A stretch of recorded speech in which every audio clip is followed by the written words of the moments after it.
નમસ્કાર રામ રામ મિત્રો, અત્યારે આપણે વાતચીત કરવાના છીએ કે સાબર ડેરીની અંદર જે ઘમાસાન થયું, ઘમાસાનની અંદર એક પશુપાલક એટલે કે અશોકભાઈ પ્રભાભાઈ ચૌધરી, ગામ ઝીંઝોવા, તાલુકો ઈડર અને જિલ્લો સાબરકાંઠાના રહેવાસી છે, એમનું નિધન થયું છે. આ વ્યક્તિનું મૃત્યુ કેવી રીતે થયું, કેવી રીતે ઘટનાક્રમ ઘટ્યો કે જે ઘટનાક્રમની અંદર પશુપાલક એક વ્યક્તિનું મૃત્યુ થઈ ગયું? શું આ પશુપાલકના મૃત્યુના માટે છોડાયેલા ટીયર ગેસ એ જવાબદાર હશે?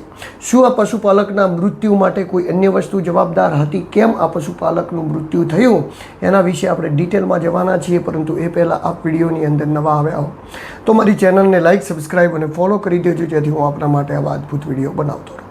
નમસ્કાર મિત્રો, હું છું દિલુ ચૌધરીને વાતચીત કરવી છે વિગતે.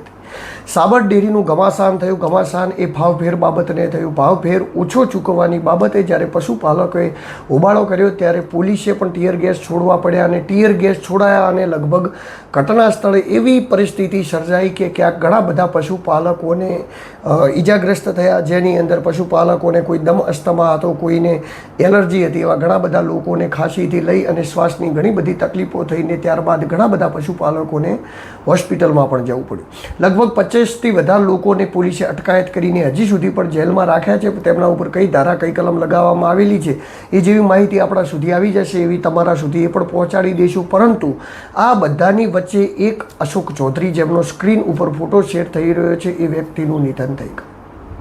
કાલે જ્યારે ઘમાસાન પૂરું થયું ત્યારબાદ સાંજે જ્યારે આ વસ્તુના સમાચાર મળ્યા કે અશોકભાઈ ચૌધરીનું નિધન થઈ ગયું છે, ત્યારે એમના પરિવારજનો અને બધા જ લોકોએ શરૂઆતની અંદર તો અશોકભાઈને FLS રિપોર્ટની અંદર મતલબ કે એમને બોડીને મૂકવામાં આવી અને એમાં રિપોર્ટ કરાવવામાં આવ્યો, પોસ્ટમોર્ટમ માટે મૂકવામાં આવ્યું કે એકચ્યુઅલી મૃત્યુ કયા કારણે થયું છે. પરંતુ મિત્રો, હજી મૃત્યુ કેવી રીતે થયું છે તો રિપોર્ટ બાદ આવશે. પરંતુ મૃત્યુ કેવી રીતે થયું એ ઘટનાક્રમ આપણા જોડે આવી ગયો છે અને સંપૂર્ણ ઘટનાક્રમ હું તમને જણાવવાનો છું. જ્યારથી સોશિયલ મીડિયા ઉપર આ પ્રકારની પોસ્ટો ચાલુ થઈ હતી ત્યારથી લઈ અને અશોકભાઈએ સતત આ વિરુદ્ધ પ્રદર્શન સાથે જોડાયેલા હતા. ગામની અંદર પણ જ્યારે ગામ લોકો વિરુદ્ધ પ્રદર્શન કરવા જઈ રહ્યા હતા ત્યારે એમને સૌથી વધારે ઉત્સુકતા દાખવીને આ વિરુદ્ધ પ્રદર્શનમાં આવ્યા હતા. આમ તો એઓ પહેલાં બહાર રહેતા હતા, પરંતુ હમણાં ઘણા બધા સમયથી એઓ ઝીંઝુવા ગામની અંદર વસવાટ કરે છે. પોતાનું તો પશુપાલક સાથે સંકળાયેલા નથી, પરંતુ એમના ભાઈ અને એ બધા પશુપાલક કરે છે, એટલે પશુપાલન કરતા હોવાથી એમના ભાઈ અને એમના ગામજનોની વેદના જોઈ અને એમને એવું લાગ્યું કે આ વેદનામાંથી પશુપાલકોને ઉગારવા માટે આપણે કહું જોઈએ. તો ઝીંઝુવા ગામના લોકો એટલે કે જ્યારે 14 તારીખે જ્યારે આંદોલન માટે લોકો જ્યારે ડેરીમાં જવાના હતા એ સમયગાળાની અંદર અશોકભાઈ પણ ગામના લોકો સાથે એ જગ્યાએ પહોંચે છે. એ જગ્યાએ પહોંચે છે ત્યારે એમને કોઈ પણ એવો આઈડિયા હોતો નથી કે આ જગ્યાએ આપણે પહોંચ્યા છીએ અને આ જગ્યાએ પછી શું થવાનું છે. પરંતુ મિત્રો, વાત એવી બને છે કે થોડો સમય આ ચાલે છે, પશુપાલકો ઉબાળો કરે છે, પશુપાલકો મળવા માટે માંગ કરે છે, પરંતુ જ્યારે મળવા માટે દેવામાં આવતા નથી ત્યારે ગેટની તોડફોડ કરવા ઉપર પશુપાલકો મજબૂર થાય છે. જ્યારે પશુપાલકો મજબૂર થાય છે ગેટ તોડવા ઉપર, ત્યારે પોલીસ એ ટીયર ગેસ છોડવા ઉપર મજબૂર થાય છે. કારણ કે સત્તાના નશામાં ડૂબેલા નેતાઓ, સત્તા ઉપર બેઠેલા નેતાઓ એ પશુપાલકોને મળવા તૈયાર હોતા નથી. આ સમયગાળાની અંદર જ્યારે ટીયર ગેસ છોડવામાં આવે છે ત્યારે ટીયર ગેસથી ઘણા બધા લોકોના શ્વાસ રૂંધાય છે. ટીયર ગેસ એટલે કે એવી જગ્યાએ જ્યારે છોડવામાં આવે એ જગ્યાએ તમે રહી ના શકો, અને રહી શકો તો એ જગ્યાએ તમે શ્વાસ ન લઈ શકો, એટલે મજબૂરીમાં તમારે એ જગ્યા છોડવી પડે. એટલે સરકાર કે પ્રશાસન આનો ઉપયોગ એ ટોળાને વિખેરવામાં કરતું હોય છે. અને એ જ પ્રકારનો ઉપયોગ એ સાબર ડેરી આગળ થયો. સાબર ડેરી આગળ ટીયર ગેસના લગભગ 150 સેલ છોડવામાં આવ્યા અને 150 સેલ જે છોડવામાં આવ્યા એ જોતાં ટીયર ગેસના સેલના સંપર્કમાં અશોકભાઈ ચૌધરી આવી ગયા. અશોકભાઈ ચૌધરી સેલના સંપર્કમાં આવી ગયા તો તેમને ત્યાં જ તેઓ થોડા બેભાન પડી ગયા હતા. બેભાન પડેલા અશોકભાઈને ત્યાંથી લોકોએ ઉઠાવ્યા, ગાડીમાં લાવ્યા અને એમને થોડા ભાનમાં આવ્યા. અને જ્યારે પૂછવામાં આવ્યું તો એમને કહ્યું કે મને બેચેની જેવું થઈ રહ્યું છે, મને બેચેની વર્તાઈ રહી છે. તો એમને બેચેની વર્તાતી હતી ત્યારે એમને પછી ત્યાંથી ગાડીમાં મૂકવામાં આવ્યા અને ગાડીની અંદર જ્યારે એમને લઈ જવામાં આવતા હતા ત્યારે એમને હોસ્પિટલ લઈ જવામાં આવતા હતા. અને જ્યારે ઈડર ખાતે હોસ્પિટલની અંદર એવો પહોંચ્યા ત્યારે હોસ્પિટલની અંદર જેવા પહોંચ્યા ત્યારે જ એ જ જગ્યાએ અશોકભાઈ ચૌધરીને મૃત જાહેર કરી દેવામાં આવ્યા. અશોકભાઈ ચૌધરીને મૃત જાહેર કરી દેવામાં આવ્યા તો અશોકભાઈ ચૌધરીને બેચેની આવી, શ્વાસ રૂંધાણો અને ત્યારબાદ હાર્ટ એટેક આવ્યું, એવું શરૂઆતીના તબક્કાની અંદર ડૉક્ટરોનું કહેવું થતું હતું. પરંતુ હવે એનો FLH રિપોર્ટ કરાવવાનો હતો. તો FLH રિપોર્ટ કરાવવાનો હતો, પરંતુ એ પહેલાં પરિવારે આ બોડી સ્વીકારવાની ના પાડી.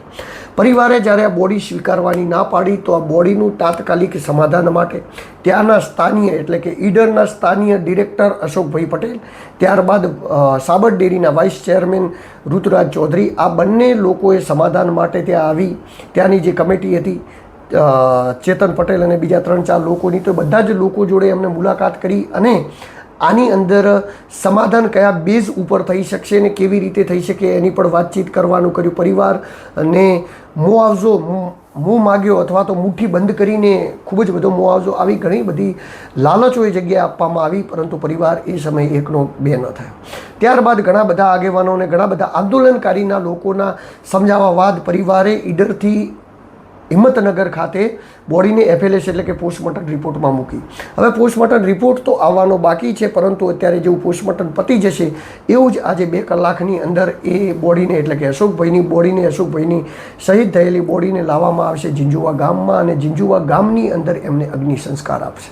આજથી 2 કલાક પછી એટલે કે એવું સમજી લો કે 1-2 વાગ્યા આજુબાજુ અશોકભાઈના અગ્નિ સંસ્કાર થઈ જશે અને પશુપાલકો માટે જેમને શહીદી ઓરી, પશુપાલકોના ભાવ વધારા માટે જેમને શહીદી ઓરી, એ અશોકભાઈના અગ્નિ સંસ્કાર એ લગભગ 1-2 વાગ્યા આજુબાજુ એમના ગામ ઝીંઝુવાની અંદર થઈ છે. ત્યારબાદ જ્યારે અશોકભાઈની આ રીતે શહીદ થયા ત્યારબાદ પ્રશાસન ઝૂક્યું છે. એ પહેલાં ઝૂકવા પ્રશાસન તૈયાર ન હતું ને પ્રશાસન જ્યારે જો પહેલાં ઝૂક્યું હોત, પહેલાં પશુપાલકોની કમિટીની અંદર મળી ગયો હોત તો અશોકભાઈનો કદાચ જીવ ન ગયો હોત, એટલે કે અશોકભાઈનો જીવ બચી ગયો હોત.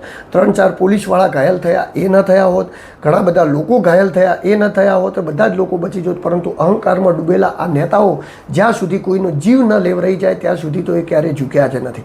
પરંતુ જ્યારે આજે કોઈકનો જીવ લેવડાઈ ગયો, કોઈનું મૃત્યુ થઈ ગયું, કોઈના ઘરેથી એક સ્વજન જતો રહ્યો, ત્યારે એઓ સમાધાન માટે તૈયાર થયા છે અને સમાધાન માટેની બોર્ડ ઓફ ડિરેક્ટરે મિટિંગ રાખી છે 3 વાગે.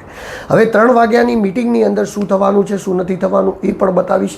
પરંતુ આ અશોકભાઈનું મૃત્યુ કેવી રીતે થયું હતું, શું હતું, એના વિશેની આપણે વાતચીત કરી. ફરીવાર આપણે મળીશું, ફરીવાર વાતચીત કરીશું. ને જ્યારે બોર્ડ ઓફ ડિરેક્ટરની મિટિંગ એ 3 વાગે ભરાશે ત્યારે એમના સમાધાનના મુદ્દા કયા છે, શું છે, એના વિશેની જેવી પણ માહિતી મારા સુધી પહોંચતી જશે એ જ રીતે હું તમને બધી જ માહિતી તમારા સુધી પહોંચાડતો રહીશ. નમસ્કાર, રામ રામ. હું છું દિલુ ચૌધરી ને જો તમને મારા વિડીયો ગમતા હોય તો મારી ચેનલને લાઈક, સબસ્ક્રાઈબ અને ફોલો કરો.